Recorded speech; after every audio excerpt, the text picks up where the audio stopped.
Supreme court of Pakistan ने आज कहा कि जुल्फ़िकार अली भुट्टो साहब को शफाफ ट्रायल नहीं मिला। इससे बस ये तो साबित हुआ कि 1947 से लेकर आज तक पाकिस्तान की आला अदलिया अक्सर कैंगरू कोर्ट्स का रोल प्ले करती रही है। उसमें बड़े बड़े लीडर्स की जानें चली गई, बड़े बड़े लीडर्स की ज़िंदगियां तबाह हो गई, इंसान को इंसाफ नहीं मिला, भुट्टो साहब को भी इंसाफ नहीं मिला। ये ट्रायल गैर शफाफ कह देने से उनकी ज़िंदगी वापस नहीं आ सकती। तो अब पता चला हज़रत अली करमुल्लाह वजह का कॉल था कि जुल्म की हुकूमत कायम नहीं रह सकती, कुफर की रह सकती है। और मैं कुरान शरीफ में अक्सर पढ़ रहा था, बुत का जिक्र बहुत होता है कि बुत बातिल है। तो मैंने अक्सर सोचा कि बुत जो है वो किस तरह बातिल हो सकता है, क्योंकि बुत तो कभी किसी को नहीं कहता कि मुझे सजदा करो, बुत तो नहीं कहता कि मेरे पे चढ़ावा आके, तो बुत किस तरह बातिल है।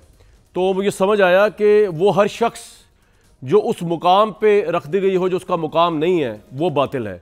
तो बुत को क्योंकि उस मुकाम पे रख दिया गया जो कि अल्लाह ताला का मुकाम था, चाहे जिसने भी रखा, वो बातिल है।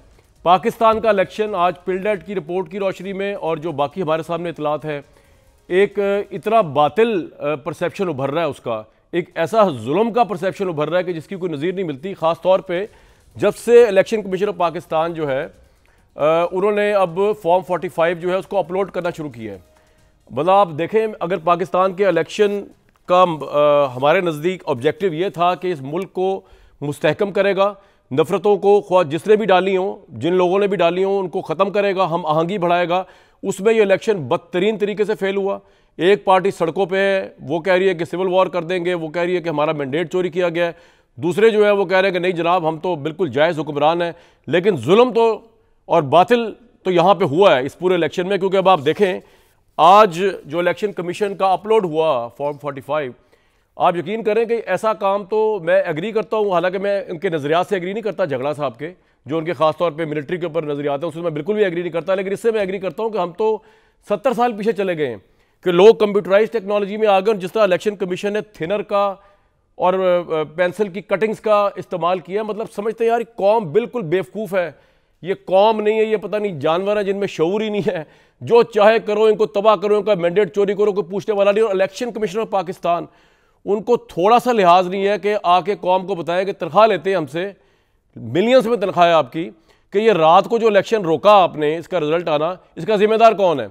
ये इलेक्शन कमीशन का कोई जाती वो थोड़ी था, ये तो पूरे मुल्क का एक नेशनल इलेक्शन था जिसके ऊपर अब ये आ रहा है कि चुरा लिया गया। तो भाई 3 हरफ ऐसे इलेक्शन के ऊपर के पाकिस्तानी कौम का 50 अरब लग गया, जिसमें एडिशनल चीफ इलेक्शन कमिश्नर की तनख्वाह भी है, और वो इलेक्शन ही सही नहीं करा सका।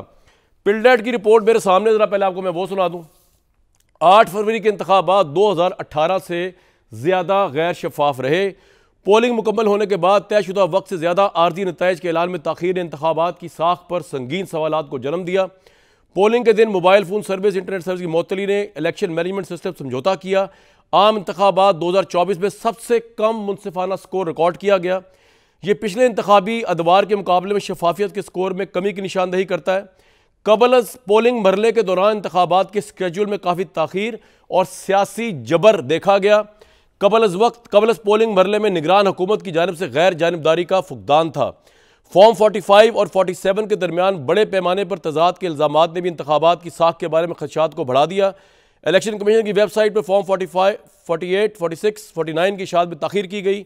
इलेक्शन एक्ट 2017 के सेक्शन 95(10) की खिलाफ वर्जी ने इलेक्शन की साख को मजीद नुकसान पहुँचाया। इसके अलावा प्री पुर मरहले के लिए तशखीस का स्कोर 50% था, जो 2013 के 62% स्कोर से नुमाया तौर पर कम है।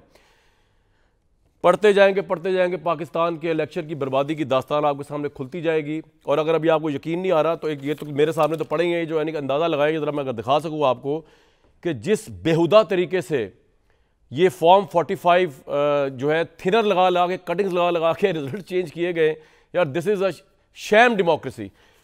सुलेमान अकरम राजा ने आज क्या फरमाया और तैमूर खान झगड़ा ने आज क्या फरमाया, इन्हीं 45 फॉर्म्स के ऊपर जो आज इलेक्शन कमीशन ने बड़ी शान से, हालांकि शर्मिंदगी से पोस्ट करने चाहिए थे, बड़ी यानी कि शर्म भी नहीं है, बड़ी शान से प्रेजेंट किया इलेक्शन कमीशन।